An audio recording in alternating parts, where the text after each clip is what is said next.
Do'stlar, arenda kvartiralar bo'yicha yana bitta mashinlik kanal. E'tibor beringlar, mana shu e'loni. Yakkasaroy tumanida 2 xonali kvartira 3.600.000 ga narx qo'yilgan.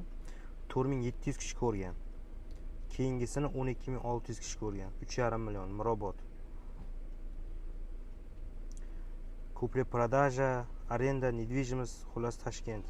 Umarov.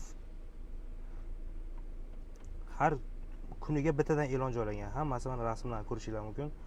Bunaqa kvartiralar bunaqa narxda turmaydi. Bular kamida 500, 600, 700 dollarlik kvartiralar odamlarni ataylab e'tiborini jalb qilish uchun arzon narxda qo'ygan do'stlar. Mana shu Umarov degan odamga yozsanglar, kvartira bo'sh, zaklad tashlab qo'ydi, zaklad tashlab oladida. Keyin sizlarni kvartirani so'rashni boshlaganingizdan keyin bloklab yo'q bo'lib ketadi.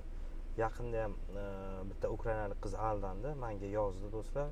Men aytdim 02 O'zbekistonda mana shunaqa mashinalarni baribir topib jazolaydi desam, yo'q, men o'zim chet ellikman, keyin men o'zimga qanaqadir muammo bo'lishi mumkin deb qo'rqib 02 qilishda qaytdi fikridan.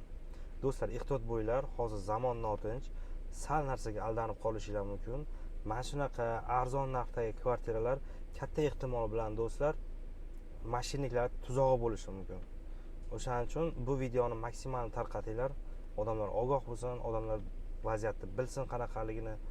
Hech qachon uyda borib ko'rmasdan turib to'lov qilmanglar do'stlar.